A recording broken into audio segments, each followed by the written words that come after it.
सदाशिवसमारम्भां शङ्कराचार्यमध्यमाम् अस्मदाचार्यपर्यन्तां वन्दे गुरुपरम्पराम्।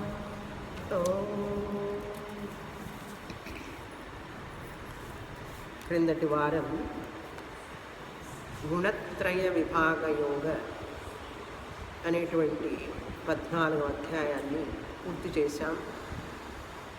సారాంశాన్ని కూడా చూసాం.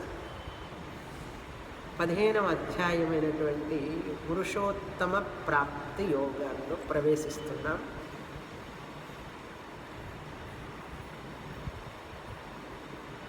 భగవద్గీతలో 3 యోగాలు చెప్పబడినాయి. కర్మయోగము, ఉపాసనా యోగము, జ్ఞానయోగం. కర్మయోగం మొదటి 6 అధ్యాయాల్లో చూసాం. కర్మయోగ సాధనం, జ్ఞాన యోగ్యతను పొందడానికి కావలసినటువంటి సాధనం కర్మయోగ సాధనం. దానివలన చిత్తశుద్ధిని పొందుతాడు అని చెప్పబడింది. తర్వాత 7 నుంచి 12వ అధ్యాయం వరకు ఉపాసనా యోగము సాధనగా చెప్పబడింది. ఏకాగ్రతను పొందడానికి మనిషికి చిత్త ఏకాగ్రతని పొందడానికి జ్ఞాన యోగ్యత, అది కూడా ఒక జ్ఞాన యోగ్యత. చిత్తశుద్ధి జ్ఞాన యోగ్యత, చిత్త ఏకాగ్రత కూడా జ్ఞాన యోగ్యతే. అది పొందడం కోసం ఉపాసనా యోగం అనే సాధన. ఈ 2 చిత్తశుద్ధి, చిత్త ఏకాగ్రత దేని కొరకు? ప్లేట్ కడుగుతాం, భోజనం చేయడానికి ముందు ప్లేట్ కడుగుతాం, చేతులు కడుక్కుంటాం, ప్లేట్ కడుగుతాం, కూర్చున్నాం. దేని కొరకు? ప్లేట్ చూస్తూ కూర్చుంటామా? కడిగిన తర్వాత చేతులు కడుక్కున్నాం, చేతులు చూస్తూ కూర్చుంటామా? కడుగుతున్నానంటే ఏదో పర్పస్ ఉంది లోపల, మనస్సులో లోపల ఉంది. చేతులు కడుక్కుంటున్నానంటే ఏదో లోపల పర్పస్ ఉంది, ఏదో తినాలి, భోజనం చేయాలి, ఈ ప్లేట్లో నేను ఆహారం పెట్టుకోవాలి, సంకల్పం ఉంది కదా. అదేవిధంగా మనం చేసే వ్రతాలు, నోములు, పూజలు, ఈ కర్మలన్నీ కూడా దేని కొరకు అనే జ్ఞానం ఉండాలి. మనం ధ్యానం చేస్తున్నాను, ఉపాసన చేస్తున్నాను, దేని కొరకు? పళ్ళెం కడుక్కోవడం, చేతులు కడుక్కోవడం జ్ఞానం ఉన్నది కానీ, ఏం చెయ్యాలని జ్ఞానం ఉన్నది కానీ, ఈ కర్మలు, ఏకాదశి వ్రతాలు, ద్వాదశి వ్రతాలు, ఉపవాసాలు ఇవన్నీ ఎందుకు చేస్తున్నాను, దేని కొరకు చేస్తున్నాను అనే జ్ఞానం అవసరమా కాదా? పళ్ళెం ఎందుకు కడుగుతున్నానో నాకే తెలియదండి, కడుగుతున్నాను. చేతులు ఎందుకు కడుక్కుంటున్నానో నాకే తెలియదండి, కడుక్కుంటున్నాను అంటే ఎట్లుంటుంది? అదేవిధంగా ఏకాదశి వ్రతం చేస్తున్నాను, దేనికి చేస్తున్నావు? తెలుసండి, మా అబ్బాయికి సీటు రావాలని చేస్తున్నాను, మా అమ్మాయికి పెళ్ళి కావాలని చేస్తున్నాను, మా అబ్బాయికి పెళ్ళి కావాలని చేస్తున్నాను. ధ్యానం ఎందుకు చేస్తున్నావు అంటే, మా అబ్బాయి పెళ్ళి కావాలని చెప్పి ధ్యానం చేస్తాను. భగవంతుడి రూపం మీద ధ్యానం ఎందుకు చేస్తాను? ఆ భగవంతుడిని పొందాలనే దృష్టితో చేస్తాం ధ్యానం, అవునా? భగవంతుడి చింతన, భగవద్ధ్యానం. భగవంతుడు కాకుండా వేరే ఏదో పొందాలని చెయ్యం.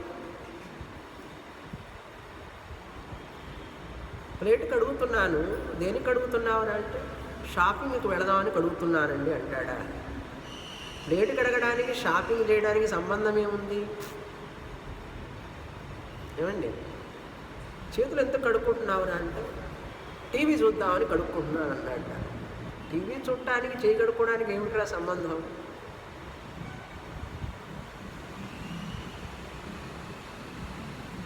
నీకు నువ్వు చేసే పని దేనికనేది జ్ఞానం ఉండాలి కదా. మనం అలా చెప్తే నవ్వుతారా నవ్వరా?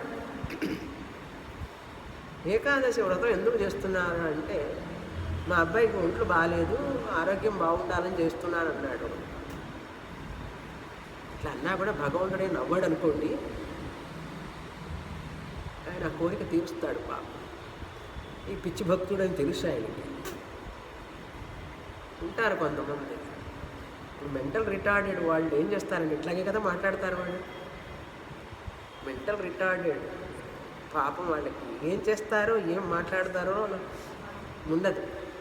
అయినా తల్లి ప్రేమిస్తుందా లేదా వాడిని? ఏమండి,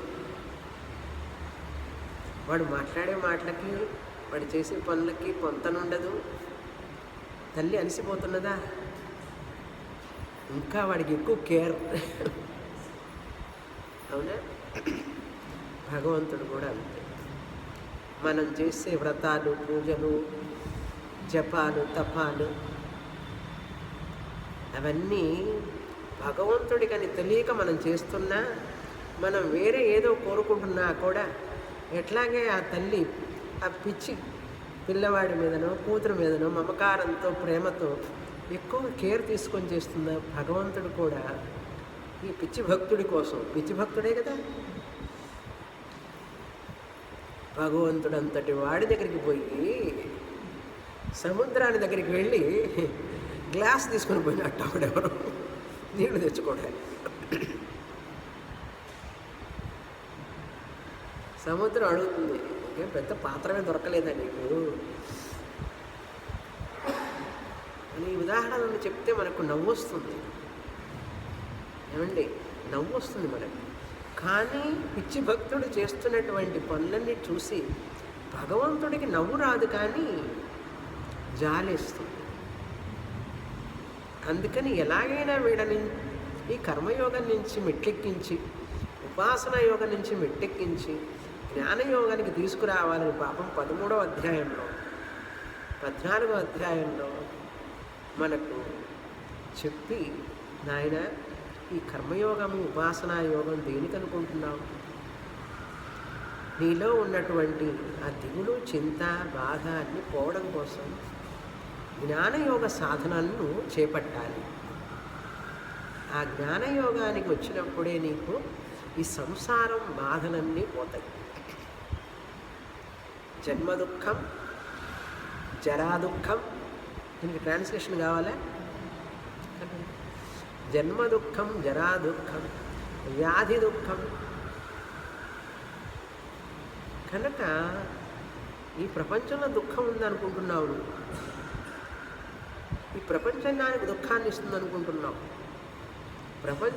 ప్రపంచం సుఖాన్ని ఇస్తుంది అనుకుంటావు అప్పుడప్పుడు, ఈ శరీరం హాయిగా సుఖం ఇస్తుందంటావు అప్పుడప్పుడు అన్నీ బాగున్నప్పుడు.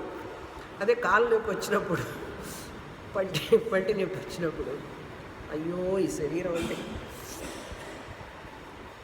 కనుక శరీరం కానీ ప్రపంచం కానీ దుఃఖ కారణము కాదు, సుఖ కారణము కాదు. ఈ విషయాన్ని తెలుసుకోవాలి నువ్వు అంట కృష్ణ పరమాత్మ. నీ మనస్సే దుఃఖానికి సుఖానికి కారణం. ఈ సంసారం అనే చక్రంలో నువ్వు ఆ ఫ్రేమ్లో పడిపోయినావు, దాంట్లో నుంచి బయటికి రావాలి. అందుకని ఎవరిని తెలుసుకోవాలి అంటే ఆ నిర్గుణ బ్రహ్మ జ్ఞానాన్ని పొందాలి. ఎందుకు? పురుషోత్తమ ప్రాప్తి అన్నారు. ఏ విషయం అయితే ఏ పురుషోత్తముణ్ణి 13వ అధ్యాయంలో క్షేత్రజ్ఞుడిగా పురుషాహ అని చెప్పి 14వ అధ్యాయంలో గుణాతీత ఆ పరమాత్మ, దేశకాల అతీతుడైనటువంటి ఆ పరమాత్మ అని చెప్పారు. 14వ అధ్యాయం గుణాతీత. ఇక్కడ పురుషోత్తమ అంటున్నారు అంతే. క్షేత్రజ్ఞ పురుష ఏవ పురుషోత్తమ. ఈయనెవరండి కొత్తగా ఉన్నారే అన్నాడు.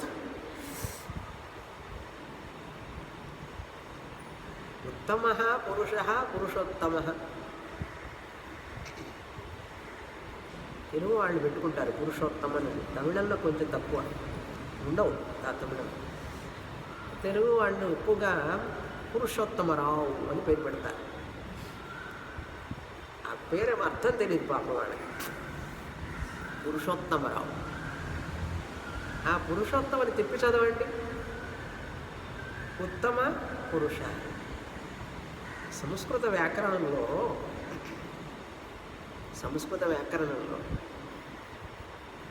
First person, second person, third person అంటారు కదా ఇంగ్లీష్లో. నేను అంటే ఫస్ట్ పర్సన్, నువ్వు అంటే సెకండ్ పర్సన్, అతడు అంటే థర్డ్ పర్సన్. నేను ఉత్తమ పురుష, మధ్యమ పురుష, అధమ పురుష, ప్రథమ పురుష.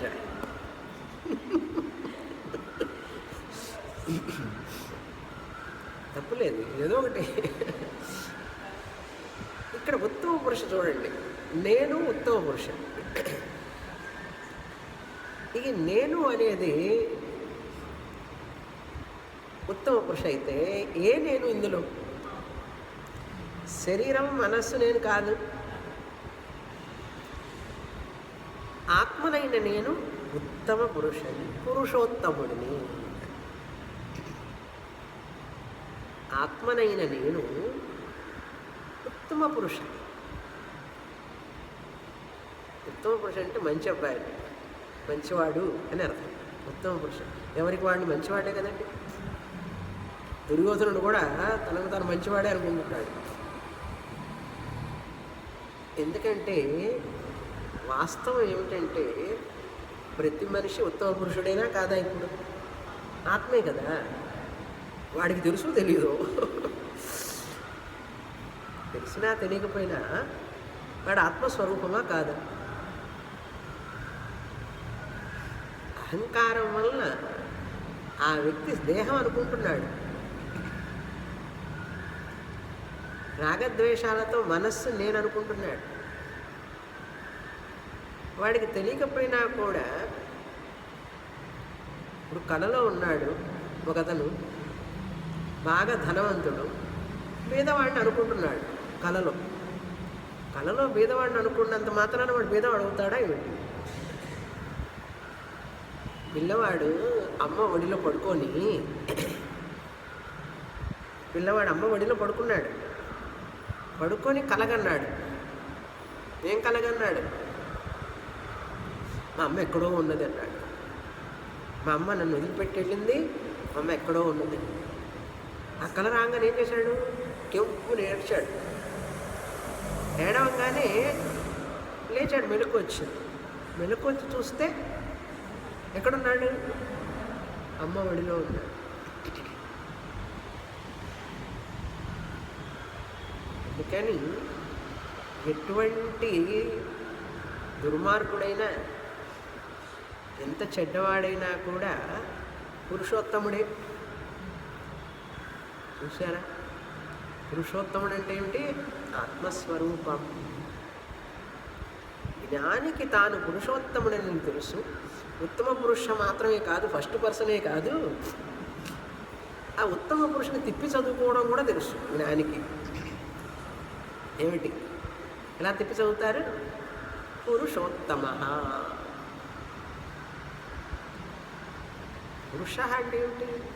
పూరయతి సర్వం పురుష, పురిషేతే ఇది పురుష.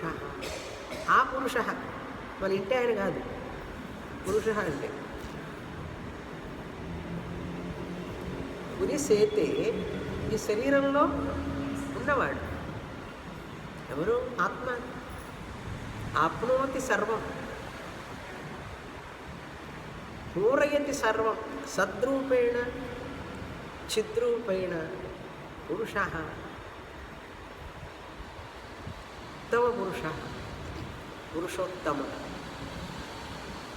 అటువంటి పురుషోత్తముడినైన ఆత్మని నేను ప్రాప్తి పొందాలా? ప్రాప్తవత్ ప్రాప్తి, పొందినట్లుగా. నేనే అయి ఉన్నప్పుడు పొందవలసిన పని ఉందా? అదే చెప్పబోతున్నారు కృష్ణ పరమాత్మ. ఈ పురుషోత్తమ ప్రాప్తి అనేటువంటిది ప్రాప్తస్య ప్రాప్తి. ప్రాప్తస్య ప్రాప్తి అంటే పొందినదే అయ్యున్నదే అయినట్లుగా, పొందినదే పొందినట్లుగా. అజ్ఞానం ఉన్నంత వరకు మనిషికి పుణ్య పాప భయం దిగులు చింత అన్నీ ఉంటాయి. నేను పురుషోత్తముడి నేను తెలుసుకున్నప్పుడు నా పుణ్యం, నా పాపం, నా సౌఖ్యం, నా దుఃఖం, నా మాత అది చెప్పాలి, నా పిత, నా బంధువు, నా మిత్రం, నా గురు, నా శిష్య, పురుషోత్తమ అహం సర్వం. అది జ్ఞానం. అటువంటి జ్ఞానాన్ని ఇవ్వడం కోసం కృష్ణ పరమాత్మ అర్జునుడు అడగకపోయినా ప్రశ్న అడగల. అర్జునుడు ఏమి శ్రీ భగవాను వాచనే మొదలవుతుంది 15వ అధ్యాయం. ఏమిటయ్యా అర్జునుడు ఏమి అడగకపోయినా కూడా మాట్లాడుతున్నావు? శిష్యులు అడిగారా? అడగకపోయినా వస్తున్నాం కదా. ఎన్ని సంవత్సరాల నుంచి అండి? ఎన్ని సంవత్సరాల నుంచి ఇక్కడికి వస్తున్నాం? 19 సంవత్సరాల నుంచి. 19 సంవత్సరాల నుంచి ఇక్కడే కూర్చుంటున్నానండి. ఎవరు రమ్మన్నా రాకపోయినా, అడిగినా అడగకపోయినా వస్తున్నానా, చెప్తున్నానా లేదా? 19 రోజుల 19 వారాల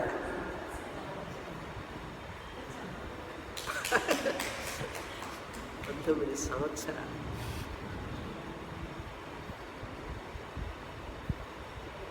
కనుక కృష్ణ పరమాత్మ అర్జునుడు అడిగితేనా చెప్తాడు, అడగక్కర్లే.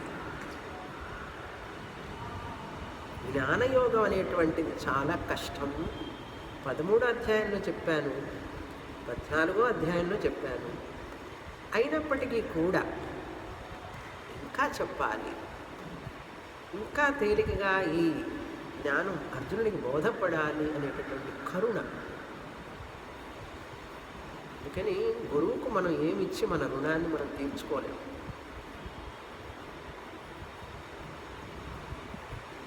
శాస్త్రమాతకి మనం ఏమిచ్చి మన రుణాన్ని మనం తీర్చుకోలేము. ఎంత చేసినా ఎంత ఇచ్చినా కూడా ఆ జ్ఞానానికి సమంగా మనం ఏమీ చేయలేము. మన సర్వస్వం సమర్పించినా కూడా ఆ జ్ఞానానికి సమానంగా. కనుక ఆ జ్ఞానం విలువ అటువంటిది, ఆ గురు మహాత్మ్యం అటువంటిది. ఎంతమంది గురువులు మన ముందు ఒక గురువు చెప్తున్నారంటే వారికి వారి గురువుకు చెప్పుండాలి, వారికి వారి గురువు చెప్పుండాలి, వారికి వారి గురువు చెప్పుండాలి. భగవంతుడే ఆది గురువు. కనుక అటువంటి పురుషోత్తమ ప్రాప్తిని అర్జునుడికి కలిగించాలని ఒకటే కరుణ కృష్ణ పరమాత్మ. ఎంతటి కరుణ చూడండి భగవంతుడి. చెప్పిన విషయమే, క్షత్రజ్ఞుడే పురుషోత్తముడు, గుణాతీతుడే పురుషోత్తముడు. అయినప్పటికీ ఇది చాలా సూక్ష్మమైన విషయం, అర్థం చేసుకోవడం కష్టం. ఆ గురువుకి తెలుసు ఎంత కష్టమో. ఆ గురువుకు మాత్రమే తెలుస్తుంది ఎంత కష్టమో. అందుకని గురువు మళ్ళా మళ్ళా 2వ కోర్సు చెప్తారు, ఉపనిషత్తులు చెప్తారు, ప్రకట గ్రంథాలు చెప్తారు. ఎందుకంటే ఆ క్షుణ్ణంగా అది చదివితేనే అది అర్థమవుతుంది అనే ఉద్దేశం. అలా గురువు చెప్తున్నప్పుడు అర్జునుడు ఏమంటాడు, ఇప్పుడే వస్తాను అని వెళ్ళిపోతాడు అనుకోండి. నీకేం బాగానే చెప్తావు, ముందు వస్తాను వెళ్ళొస్తాను, టీ తాగొస్తా, టీ బ్రేక్, కాఫీ బ్రేక్. కదల్లా అర్జునుడు. కృష్ణ పరమాత్మ నుంచి ఒక్క అడుగు అడ్డు ఇటు క్షమించలే. తదేకంగా కృష్ణ పరమాత్మే సర్వస్వం అనుకున్నాడు. శిష్యస్తేహం షాధి మాం త్వాం ప్రపన్నం, నన్ను కడతీర్చు ఈ యొక్క సంసారం నుంచి, నువ్వే నాకు శరణ్ అన్నాడు. కానీ అలా శరణ అన్న శిష్యుణ్ణి గురువు ఎప్పుడూ చెయ్యి వదిలిపెట్టాడు. అది అర్జునుడి మీద ఉన్న కరుణ కృష్ణ పరమాత్మ. ఈ యొక్క ఉద్దేశంతోనే కృష్ణ పరమాత్మ ఇప్పుడు 15వ అధ్యాయాన్ని ప్రవేశిస్తున్నారు. ఈ అధ్యాయంతో జ్ఞానయోగం ముగుస్తుంది. భగవద్గీత పూర్తయినట్లే. కానీ 3 అధ్యాయాలు వస్తాయి ఇంకా. ఎందుకంటే ఇది అర్థం చేసుకోవడం ఇంకా కష్టం. దీనికి కావలసిన సామగ్రి అంతా చెప్తానంటాడు కృష్ణ పరమాత్మ. 16-17 అధ్యాయాలు పాపం మనల్ని తయారు చేయడం కోసం. ఒకవేళ నేను ఇంత చెప్పినా నీకు అర్థం కాకపోతే, ఇటువంటి లక్షణాలన్నీ ఉన్నాయనుకో వచ్చేస్తుందంటాడు అని 18వ అధ్యాయంలో సారాంశం చెప్తాడు. భగవద్గీత మొత్తాన్ని ఒక్కసారి రివైజ్ చేస్తాడన్నమాట. కానీ మనం ఎంతో భక్తి శ్రద్ధతో చదవాలి భగవద్గీత. ఆ కృష్ణుడి మీద, ఆ గురువు జగద్గురువు మీద ప్రేమ ఉప్పొంగాలి. ఆయన మాటల మీద మనకు అత్యంత శ్రద్ధ కావాలి. అలా వచ్చిందనుకోండి, ఏమంటాడు తెలుసా కృష్ణ పరమాత్మ, అలా శ్రద్ధాభక్తి ఉన్న వాళ్ళకి వాళ్ళ మనసులో నేను కూర్చొని, వాళ్ళ బుద్ధిలో నేను కూర్చొని జ్ఞాన దీపేన భాస్వత అంటాడు. జ్ఞాన దీపాన్ని వెలిగిస్తానంటాడు ఆయన. వాళ్ళ మనసులో నేను కూర్చొని వాళ్ళకి జ్ఞాన దీపాన్ని వెలిగిస్తానంటాడు. ఆయన మాటలు మనకు చెవులు రింగు అంటున్నాడు. అది భక్తి అంటే. కృష్ణాష్టమి వస్తుందండి, క్లాస్ ఉంటుందా అండి అని అడుగుతారు. కృష్ణాష్టమి రోజు గీతా క్లాసు ఉంటే ఆనందపడాలి. అంతకంటే భాగ్యం ఏముందని. అర్థమైంది? కృష్ణాష్టమి కూడా సెలవు లేదా అండి అన్నాడంటే ఏమిటి అర్థం? వాళ్ళకి ఇంకా కొన్ని దశాబ్దాలు పడుతుంది శాస్త్రం అర్థం కావడానికి. అవునా?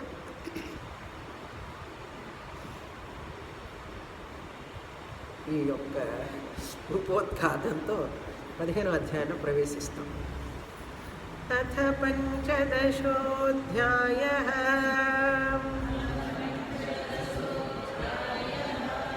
శ్రీభగవానువాచ ఊర్ధ్వమూలమధః శాఖం అశ్వత్థం ప్రాహురవ్యయం ఛందాంసి యస్య పర్ణాని యస్తం వేద స వేదవిత్.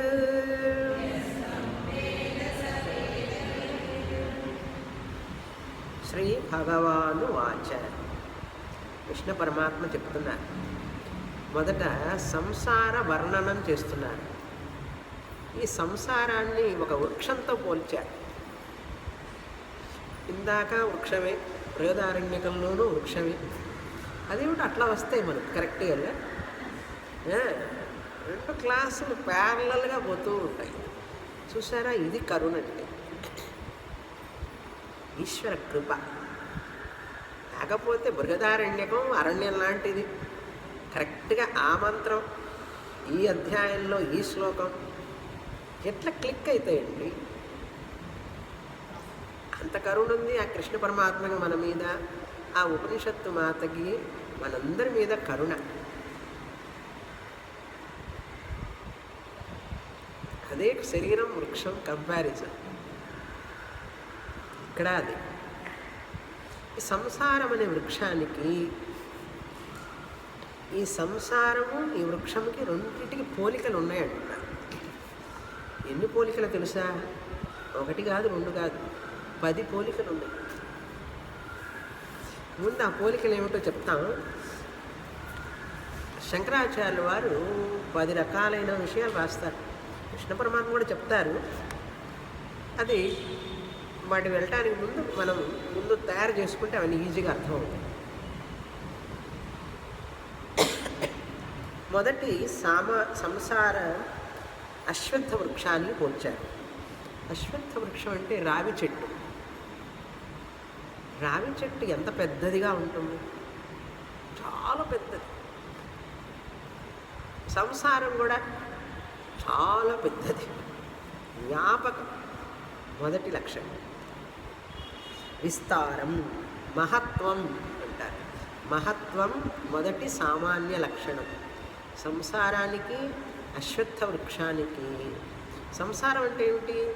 ఈ జగత్తు, జనన మరణ, ఈ జీవరాశులు ఉన్నటువంటి ఈ జగత్తు మొత్తం సంసారం. మహత్వం అంటే విస్తారం, వ్యాపకం.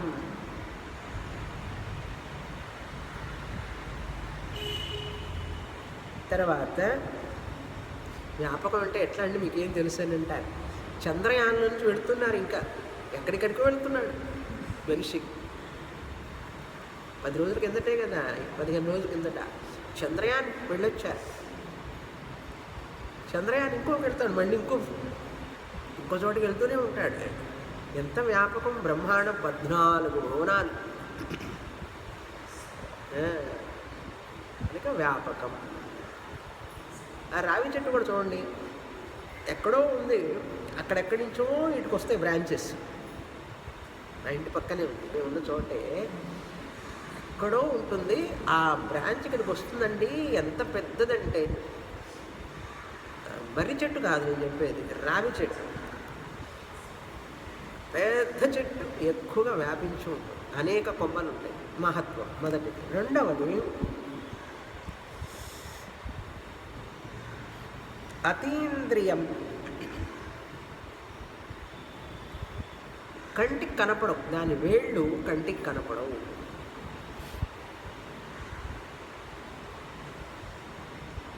అతీంద్రియత్వం. చెట్టు వేళ్ళు కనపడవు. వేరంటే మూల కారణం కదా, మూలం. ఆ అస్సలు మూలం ఉంటుంది సరే, అది కనపడదు. చెట్టు కనపడుతుంది, మూలం కనపడదు. అదేవిధంగా ఈ సంసారం కనపడుతుందండి, దీనికి మూలం ఏమిటో కనపడదు, కారణం ఏమిటో తెలియదు. ఎక్కడి నుంచి వచ్చింది, ఎవరు వచ్చారు, ఎవరు తెచ్చారు, ఏం తెలియదు. అతీంద్రియత్వం, కంటికి కనపడనటువంటి తత్వం రెండవది. 3, చెట్టుకి అనేక శాఖలు ఉంటాయి. అది ఆ రావి చెట్టుకి ఎన్ని కొమ్మలు, ఎన్ని పెద్ద పెద్ద కొమ్మలు, చిన్న చిన్న కొమ్మలు, రకరకాల కొమ్మలు. అట్లాగే బహుశాఖావత్వం అన్నమాట. ఇక్కడ కూడా 14 లోకాలు, భూలోక, భువర్లోక, మహర్లోక, జనలోక, తపోలోక, సత్యలోక, అతల, వితల, సుతల, తలాతల, రసాతల, మహాతల, పాతాల. 14 లోకాలు. మనం ఒక లోకంలో ఉన్నాం ఇప్పుడు. ఏ లోకం అండి? భూలోకం. పై లోకాలు తెలియదు, కింద లోకాలు అంతకంటే తెలియదు. బహుశాఖావత్వం. ఇక్కడ లోకాలు, అక్కడ శాఖలు. 3. 4వ సామాన్య లక్షణం ఏంటంటే, చెట్టు మీద పక్షులు ఉంటాయి. పక్షి ఆశ్రయత్వం. అన్నీ పడుకుంటాయి సాయంత్రం అయ్యేటప్పుడు, పొద్దున్నే లేవగానే అరుస్తుంటాయి. పక్షి ఆశ్రయత్వం చెట్టు. ఈ జగత్ అనే వృక్షానికి, సంసార వృక్షానికి జీవులు ఆశ్రయత్వం. శ్వేతాశ్వతర ఉపనిషత్తులో కూడా శంకరాచార్య వారు బాగా వర్ణన చేస్తారు. అవి కిచ్ కిచ్ కిచ్ కిచ్ అరుస్తూ ఉంటాయి, గొడవ చేస్తూ ఉంటాయి. వీళ్ళు కూడా, జీవులు కూడా ఒకటే రొద. అయ్యో బుర్రో కుర్రో ఏదో ఒకటి, ఆహా ఓహో సంతోషం, ఏడుపులు పెడబొబ్బలు. ఆ పక్షులు అంతే, సంతోషంతో పట్టలేం, ఆ, ఇప్పుడు మళ్ళీ ఈ జూన్ నుంచి సెప్టెంబర్ దాకా మరీ అరుస్తుంటాయండి. అది చూడండి, అది చెప్పగానే ఏదో విన్నట్లే టెలిపతి. అవి అరుస్తున్నాయి, ఇక్కడ మనుషులు అరుస్తున్నారు. అవి ఏమో పక్షులు, ఏమో జీవులు. పక్షి ఆశ్రయత్వం లేక జీవ ఆశ్రయత్వం ఇక్కడ, అక్కడ పక్షి ఆశ్రయత్వం. 5వ సామాన్య లక్షణం, ఈ చెట్టు మీద ఉన్న పక్షులు ఏం చేస్తుంటాయి, ఆ పండు తింటూ ఉంటాయి. మామిడి పండు ఉంటే మొత్తం తింటాయి, ఏ పండున్నా వదిలిపెట్టవు కదా. ఫలవత్వం అంటే ఫలభోక్తృత్వం అన్నారు. చెట్టుకు ఫలాలు ఉంటాయి, ఈ సంసారానికి కూడా కర్మఫలాలు ఉంటాయి. ఈ జీవులకి కర్మఫలాలను అనుభవిస్తూ ఉంటాయి. ఆ చెట్టుకున్న ఫలాలు కూడా తీపిగా ఉంటాయి, చేదుగా ఉంటాయి కొన్ని. ఈ జీవులు అనుభవించే కర్మఫలాలు కూడా పుణ్యకర్మ అయితే తీపి ఫలం, పాపం అయితే పంటి నొప్పి, కన్ను నొప్పి, తల నొప్పి, కాలు నొప్పి, పాప ఫలం ఉంటాయా లేదా. కర్మఫల భోక్తృత్వం, అక్కడ ఫల భోక్తృత్వం. ఇక్కడ ఏమిటండి ఫలం, మనం తినే ఫలాలు కాదు, కర్మఫలం, పుణ్య పాప ఫలం జీవులకి ఉంటాయి. తర్వాత 6, చెట్టుకు ఆకులు ఉంటాయి. ఆకులే రక్షణ చెట్టుకి. ఆకులు లేకపోతే చెట్టు ఎక్కడుంది. ఆస్మోసిస్ ఏదో అంటారు, అది ఆ సూర్యకిరణాలను తీసుకొని ఆ ఆకుల్లో ఉన్నటువంటి ఆ పచ్చదనం, చెట్టు ఉండడానికి పచ్చదనం పోయిందంటే చెట్టు చనిపోయినట్లే. ఆ పచ్చదనం ఉన్నంతసేపు క్లోరోఫిల్, ఆ క్లోరోఫిల్ ఉన్నంతసేపే ఆ చెట్టు పచ్చదనం. ఆకులు ఆరోగ్యంగా ఉంటేనే అది ఆరోగ్యంగా ఉంటుంది. పర్ణవత్వం అంటారు. అట్లాగే ఈ సంసారం అనేటువంటి వృక్షానికి పర్ణవత్వం అంటే ఛందాంసి యస్య పర్ణాని. ఛందస్సు అంటే వైదిక మంత్రాలు, కర్మలు చేస్తుంటారు కదా ఆ వైదిక మంత్రాలతో. ఇక్కడ ఛందాంసి అంటే కర్మలు అని అర్థం. కర్మకాండ, కర్మ ద్వారా వేదములు ఇచ్చినటువంటి మంత్రముల ద్వారా చేసే కర్మలు, వాటి వల్ల పుణ్య పాపాన్ని సంపాదించుకుంటారు. సరిగా చేస్తే, మంచిగా చేస్తే, దానం చేస్తే, మంచి దానం ఇస్తే పుణ్యం వస్తుంది. చేస్తాడు కానీ దానం తప్పుగా ఇచ్చాడనుకోండి పాపం వస్తుంది. పుణ్య పాపాన్ని సంపాదించుకుంటాడు. తర్వాత 7వ సామాన్య లక్షణం, ఈ కర్మలు చేయడం వల్ల ఏంటి మళ్ళీ అంటే పునరపి జననం, పునరపి మరణం. మళ్ళీ మళ్ళీ పుడుతూ మరణిస్తూ ఉంటాడు. 7వది అనిర్వచనీయం. చెట్టు ముందా విత్తనం ముందా చెప్పలేం, నిర్వచించలేం. ఏది ఫస్ట్ వచ్చిందంటే తల గొక్కోవాలి మనం, ఏమొచ్చిందో తెలియదండి అన్నాడు. అలాగే కర్మ ఫస్టా జన్మ ఫస్టా? ఈ సంసారంలో జీవులు పుట్టారంటే దేని వల్ల పుట్టారు? కర్మ వల్ల పుట్టారు. కర్మ ఎట్లా వచ్చింది? జన్మ వల్ల వచ్చింది. జన్మ ఎట్లా వచ్చింది? కర్మ వల్ల వచ్చింది. ఏది ముందు వచ్చింది? అదిదా తెలియదండి. ఆ నిర్వచనీయం, నిర్వచనం చేయడానికి సాధ్యం కాదు. ఇది 7వ లక్షణం. 8వ లక్షణం ఏంటంటే నిత్యత్వం. నిత్యత్వం, జీవులకు మరణం అంటూ లేదు. చెప్పాను కదా ఇందాక కరెక్ట్గా, జీవులకి మరణం లేదు, ఎప్పుడు ఉంటూనే ఉంటారు. నెక్స్ట్ ప్రళయానికి కూడా ఉంటూనే ఉంటారు. అదేవిధంగా వృక్షానికి కూడా, ఆ విత్తనానికి మరణం ఉండదు, అది మళ్ళీ మళ్ళీ వస్తూనే ఉంటుంది. ఆ చెట్టు విత్తనం వస్తూనే ఉంటాయి, అవి పూర్తిగా నశించిపోవు. అది నిత్యత్వం. ప్రవాహ నిత్యత్వం అంటారు. కర్మ జన్మ ప్రవాహం నిత్యంగా ఉంటుంది. చెట్టు విత్తనం ప్రవాహం నిత్యంగా ఉంటుంది. చెట్టుగా అన్నా ఉంటుంది, విత్తనంగా అన్నా ఉంటుంది. అది ఆ ప్రవాహం.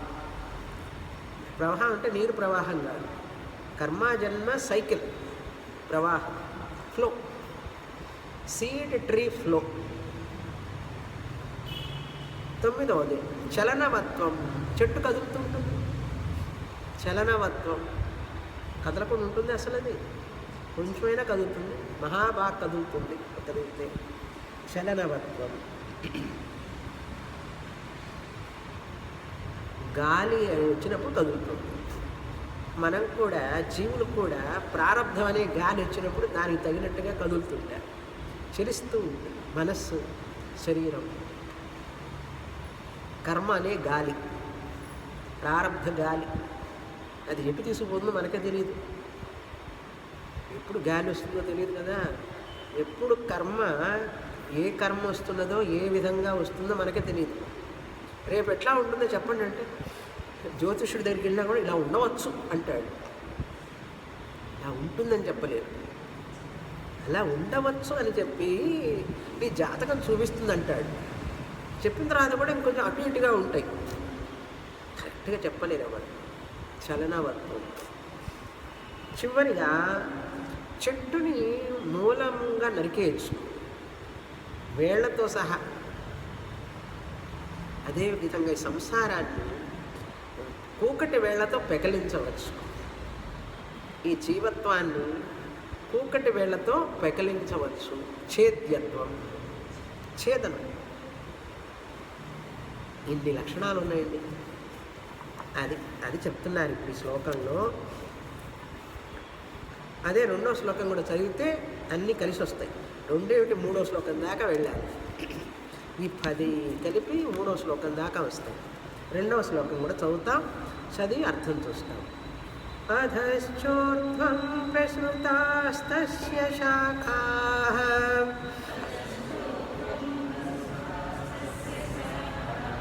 గుణప్రవృద్ధా విషయప్రవాళాః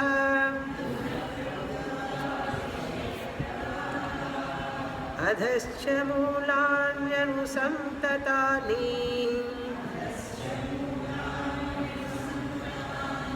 కర్మానుబంధీని మనుష్యలోకే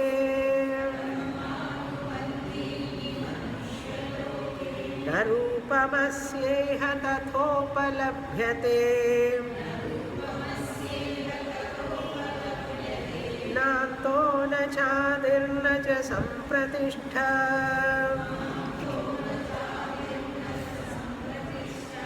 అశ్వత్థమేనం సువిరూఢమూలం అసంగశస్త్రేణ దృఢేన చిత్వా.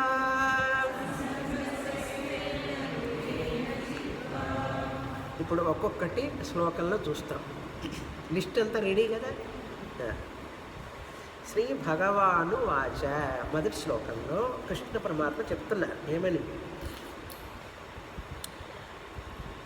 అశ్వత్థం అవ్యయం ప్రాహు. రాహు జ్ఞానులు చెప్తుంటారు, అర్జున అంటాడు ఆయన. కృష్ణ పరమాత్మ నేను చెప్తున్నాను అన్నాడు.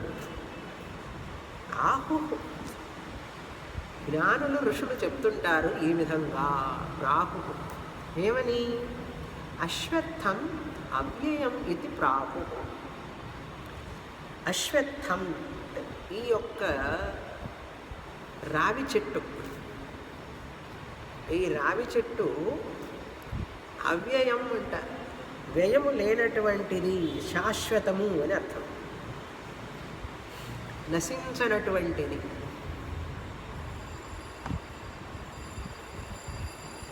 అవ్యయం అశ్వత్థం అంటే అశ్వత్థ తుల్యం. ఈ జగత్ అశ్వత్థ వృక్ష తుల్యం అవ్యయం ఇది ప్రాహు. అశ్వత్థ వృక్షం ఎట్లాగైతే నశించదు, విత్తనమన్నా ఉంటుంది, చెట్టన్నా ఉంటుంది, నశించదు. అది ఎక్కడైనా వస్తుందండి. గోడలో వస్తుంది, కప్పు మీద వస్తుంది. వచ్చిందంటే ఇంకంతే, ఎక్కడ ఎవరు ఆపలేరు దాన్ని. మనకు ఇక్కడ ఏమిటి సెంటిమెంట్లు చాలా. కొట్టేస్తే అది విష్ణువు, విష్ణుమూర్తిని కొట్టేయకూడదు. అందుకని ఆ చెట్టుని అట్లాగే పెరగనిస్తూనే ఉంటారు పాపం కొన్ని చోట్ల. అది ఎట్లా వస్తుందో, ఆ విత్తనం అక్కడ ఎట్లా పడుతుందో ఆశ్చర్యంగా ఉంది. గాలికి పోతుందేమో అట్లా చిన్న చిన్నగా విత్తనాలు. ఈ ఫిగ్ ట్రీ అంటారు చూసారా, అత్తిపழం. ఈ చిన్నది కూడా అత్తిపழంలాగే ఉంటుంది. ఈ అరసమరం మా ఇంట్లో పడుతుంటాయి గింజలన్నీ, కాయలు. ఈ పెద్ద అత్తిపழం వేరు, ఈ అత్తిపండు అంటారు చూసారా, ఫిగ్ ట్రీ. సో చిన్నవి ఉంటాయన్నమాట. అందులో కూడా గింజలు ఎంత ఉంటాయంటే ఆవాలు కాదు, ఆవాలలో 100వ వంతు ఉంటాయి ఆ గింజలు. అందుకనే ఎక్కడ పట్టినా వస్తాయి. సరే, దీనికి ఊర్ధ్వమూలం, మూలం దీనికి కారణం ఊర్ధ్వం. ఇక్కడ ఊర్ధ్వం అంటే చెట్లు వేళ్ళు పైకి ఉంటాయని కాదు అర్థం. మూలం అంటే వేరని చెప్పాను, ఊర్ధ్వం అంటే పైన ఉంటాయా వేళ్ళు, అది ఊరికే గౌణం ప్రయోగం. ఊర్ధ్వమూలం అంటే చాలా ఉన్నతమైన అని అర్థం, సుపీరియర్ అని అర్థం.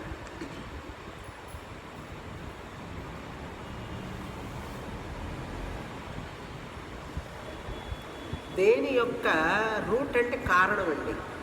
దేని కారణము ఉన్నతమైనదో, సంసార వృక్షానికి కారణం ఉన్నతమైనటువంటిది ఎవరు? బ్రహ్మమే. ఉన్నతమైన కారణం ఎవరంటే బ్రహ్మమే కదా. ఊర్ధ్వమూలం. అధశాఖం, ఈ కొమ్మలు ఉంటాయి, ఆ చెట్టుకు కొమ్మలు ఉన్నట్లే ఈ సంసారానికి, ఈ జగత్తుకి కొమ్మలు ఉన్నాయి. పైలోకాలు, క్రింది లోకాలు. అధహ అంటే ఇక్కడ కూడా గౌణం ప్రయోగం, కింద ఉంటాయని కాదు. శాఖలు కింద ఉంటాయా, పైన కదా ఉంటాయి. అంటే ఆ బ్రహ్మము కారణము, ఆయన ఉత్కృష్టం. ఈ కొమ్మలు మూలం, రూట్ ఉత్కృష్టం కదండి. వేరు లేకపోతే కొమ్మలు ఎక్కడున్నాయి? అవి ప్రోడక్ట్సే కదా, కార్యమే కదా. అదేవిధంగా ఈ 14 లోకాలు బ్రహ్మ కారణమైతే ఈ 14 లోకాలు ఆయన నుంచి వచ్చినాయి కనుక 14 లోకాలు కార్యం, కొమ్మల్ లాంటివి. అధహ ఇన్ఫీరియర్ అని అర్థం, అంతేగాని క్రింద అని కాదు అర్థం. చూసారా, మనంతా మనం చదివితే ఏమైనా అర్థం అవుతుందా భగవద్గీత? గురువు చెప్తే ఆ శంకరాచార్య వారికి మన కృతజ్ఞతలు చెప్పుకోవాలి. ఎలా రాశారంటే ఉపనిషత్తు ఆధారం, ఆయన సొంతంగా రాయలేరు. ఇది ఉపనిషత్తే కదా భగవద్గీత.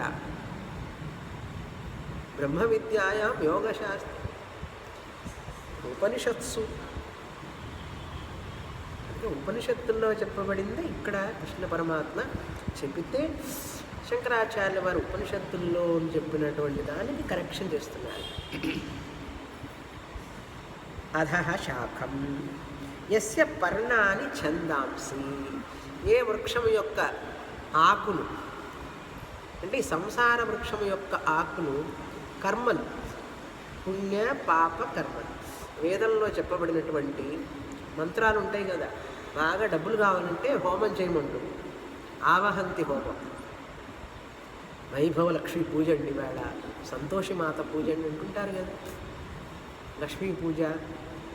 ఆవహంతి వితన్వానా కుర్వాణా చీరమాత్మన, బాగా డబ్బులు కావాలంటే ఈ వ్రతం చెయ్యి, హోమం చెయ్యి అంటూ అవన్నీ చేయడం వల్ల పుణ్యం సంపాదిస్తాడు. అందులో కొన్ని రూల్స్ పాటించకుండా తప్పులు చేస్తాడు. ఏం తినద్దురా, కాఫీ తాగద్దురా అంటే తినకుండా ఎట్లా చేస్తామండి?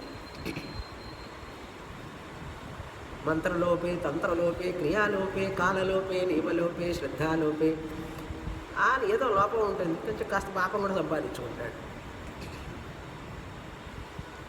అది ఛందాంసి యస్య పర్ణాని, పర్ణాని అంటే ఆకులు. ఛందాంసి అంటే వేదమంత్రాల ద్వారా చేసే కర్మలు. సహా యహ వేద, ఎవరైతే ఈ విధంగా తెలుసుకుంటారో, తం వేదవిత్, అతనికి వేదం అంతా తెలిసినట్లే. ఈ విధంగా ఎవరైతే తెలుసుకుంటారో అతను వేదశాస్త్రాన్ని క్షుణ్ణంగా తెలుసుకున్నవాడు అంటున్నారు. ఇంకా అయిపోలేదు, తర్వాత ఉన్న ఇంకా 10 కదా మొత్తం, ఈ ఆకుల వరకే వచ్చాం. తర్వాత అధశ్చ ఊర్ధ్వం ప్రసృతా తస్య శాఖా, ఈ శాఖలు అంతటా వ్యాపించి ఉన్నాయి. తస్య శాఖా, ఈ లోకాలన్నీ కూడా బ్రహ్మలోకం, హిరణ్య గర్భలోకం వ్యాపించి ఉన్నది. పైన ఉన్నది సత్యలోకం, పితృలోకం, స్వర్గలోకం అన్నీ వ్యాపించి ఉన్నాయి. ఎట్లాగైతే చెట్లు కొమ్మలు వ్యాపించి ఉన్నాయో. గుణ ప్రవృద్ధా, చిగురేస్తుంటుంది చూసారా? రావి చెట్టు చిగురు వచ్చినప్పుడు చూసారా ఎప్పుడన్నా? ఎర్రగా ఉంటాయి. ఏం ఎరుపది, ఎర్రటి ఎరుపు కాదు, మెరూన్ కలర్లో ఉంటాయి. మెరుస్తాయండి ఆ కాంతికి. తర్వాత చిన్నగా ఆకుపచ్చగా మారుతాయి. తర్వాత లైట్ ఆకుపచ్చ నుంచి ముదురు ఆకుపచ్చ అయిపోయి, ముదురు ఆకుపచ్చ నుంచి తర్వాత పండిపోతాయి, రాలిపోతాయి టక్. మనం ఉగాది వచ్చినప్పుడు చూసాం కదా, ఇప్పుడే కొత్త ఆకులన్నీ వచ్చినాయి ఫుల్గా. గుణ ప్రవృద్ధ, చిగురించడం అనమాట. మళ్ళీ తుంచామనుకోండి, ఆ గోడలు మొలుస్తుందండి, ఆ పైన తుంచినా మళ్ళీ మొలుస్తుంది. గుణ ప్రవృద్ధ, మొలక వేస్తూనే ఉంటుంది. సంసారం కూడా అంతే. పోయినాడా పోలేదే, మళ్ళీ వస్తాడు. ఆయారాం గయారాం, వస్తాడు పోతూ ఉంటాడు. గుణ ప్రవృద్ధ, ఈ యొక్క మొలకలు వచ్చినట్లుగానే సత్వరజస్తమో గుణాలతో మనిషి ఉంటాడు ఎప్పుడూ కూడా. సత్వరజస్తమో గుణాలే మొలకలు, అవే కదా కర్మ చేయడానికి కారణం. తర్వాత విషయ ప్రవాళాహ, ప్రవాళ అంటే చిన్న చిన్న చిగుళ్ళు. ఆ చిగుళ్ళే కదా తర్వాత పెద్దవి అవుతాయి. ఈ విషయాలనే వాటి వల్లని ఆ చిగుళ్ళు, ఏ చిగుళ్ళు మన చిగుళ్ళు కాదు, చెట్టుకు వచ్చే చిగుళ్ళు. ఆ చిగుళ్ళు చూడాలి, ఆనిపాటి అందం వచ్చేటప్పుడు. చిన్నపిల్లలకు కూడా అంతే, పళ్ళు వచ్చేటప్పుడు అందంగా ఉంటారు.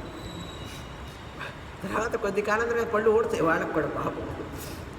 మళ్ళీ కొత్త పళ్ళు వస్తాయి. అంటే 2 సార్లు వస్తాయండి పళ్ళు, 2 సార్లు ఊడతాయి మనిషికి. తర్వాత కొత్త సెట్ వస్తుంది.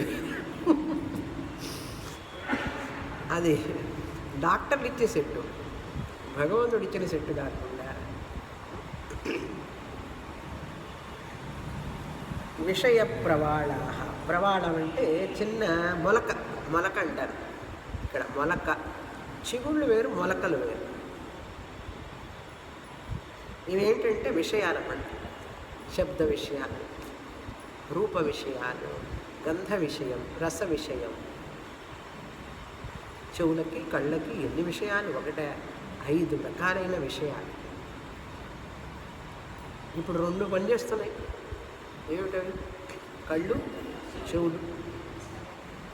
అప్పుడు మాట్లాడుతున్నాయి. వాగింద్రియం కూడా, కర్మేంద్రియం. వాటికి విషయాలు ఉన్నాయి కొన్ని. ఇప్పుడు ఈ పువ్వు ఉండగానే బాగుంది రంగు అనిపిస్తుంది, విషయ. ఆ పక్షి అరవంగానే శబ్ద విషయ. అదే కదా చిగుళ్ళు. బాగుంది, ఫస్ట్ బాగుంది అంటాడు.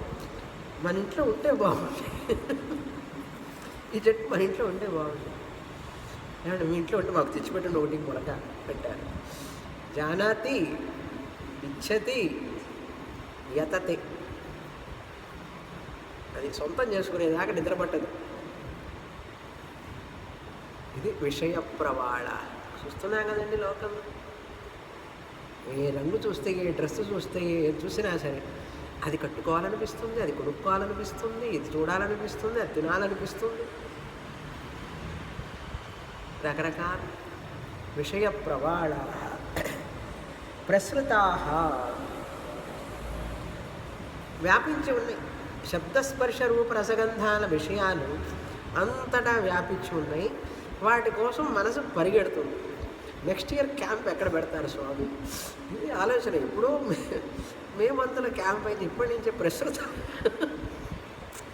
ప్రసృత ఆలోచనలు విస్తరిస్తాయి అన్నమాట. అట్లా ఈ మధ్యలో ఏమన్నా ఉంటుందా అండి? మధ్యలో ఏమైనా పెడతారా? విస్తృత ఉంటూ ఉంటాయి మనసుకి కోరికలు.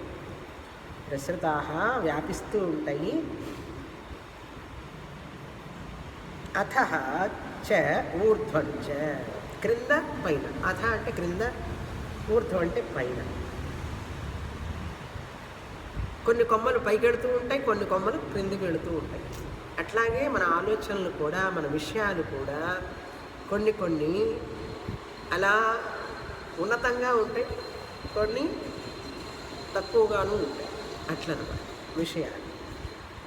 కొన్నిటిని ఇష్టపడతాం, కొన్నిటిని ఇష్టపడం. అవునా? కొన్ని విషయాలను ఇష్టపడతాం ఊర్ధ్వం, ఇష్టపడనివి అధహ. వాటిని నొక్కేస్తాం, కిందకి నొక్కేస్తాం. ఇష్టపడే వాటిని మాత్రం పైకి తీసుకుంటాం. అట్లా. తర్వాత మూలాని అనుసంతతాని. దీని యొక్క మూలం, చెట్టు మూలం ఎక్కడ దాకా పెడుతుందంటే చూసామా? కంటికి కనపడదు కదా, అనిర్వచనీయంగా, అతీంద్రియం కదా. అనుసంతతాని ఎంతో దూరం వెళ్ళి ఉంటేనే అంత గాలి వచ్చినా కూడా పడకుండా ఉంటుందండి. కొబ్బరి చెట్టు అంత గాలి వచ్చినా కూడా పడకుండా ఎట్లా ఉంటుంది నాకు అర్థం కాదు. సన్నగా ఉంటుంది కదా. గాలి వస్తే పడిపోవద్దు, పడదు. అంటే ఎంత బలంగా వేళ్ళు లోపలికి పోయి ఉండాలి దాన్ని పడకుండా చేయడానికి.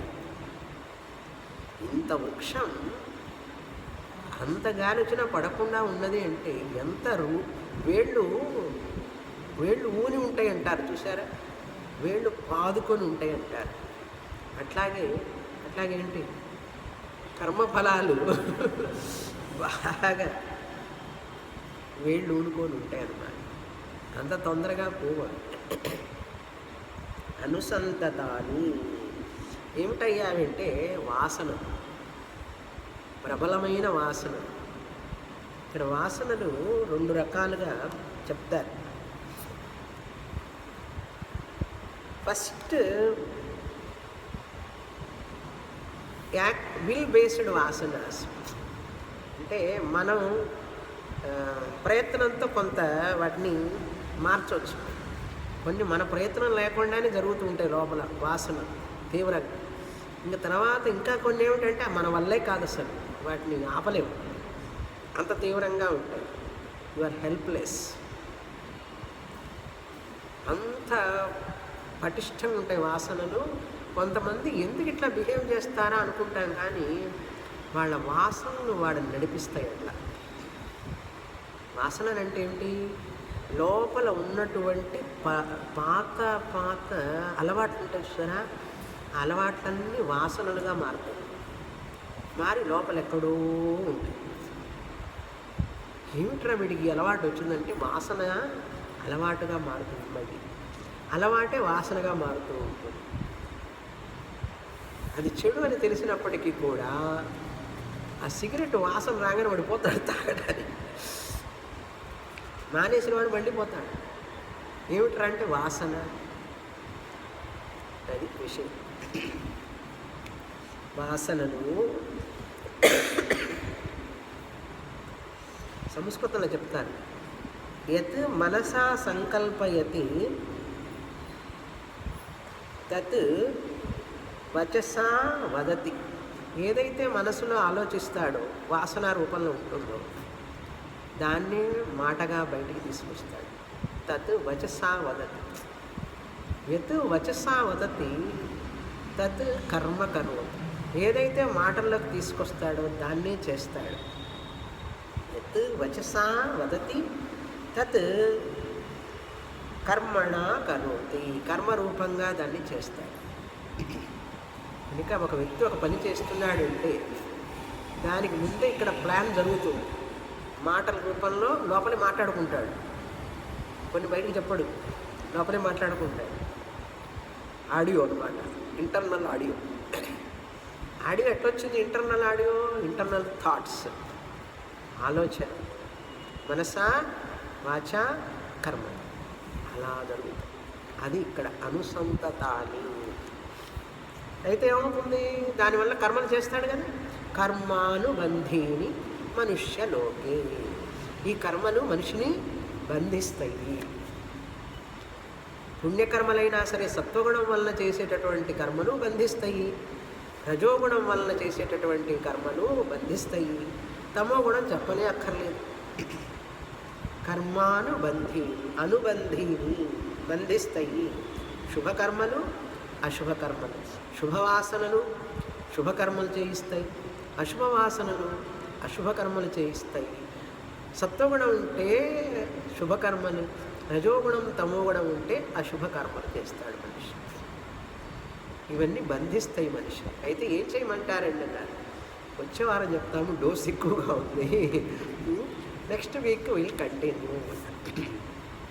పూర్ణమద పూర్ణమిదం పూర్ణాత్ పూర్ణముదచ్యతే పూర్ణస్య పూర్ణమాదాయ పూర్ణమేవావశిష్యతే.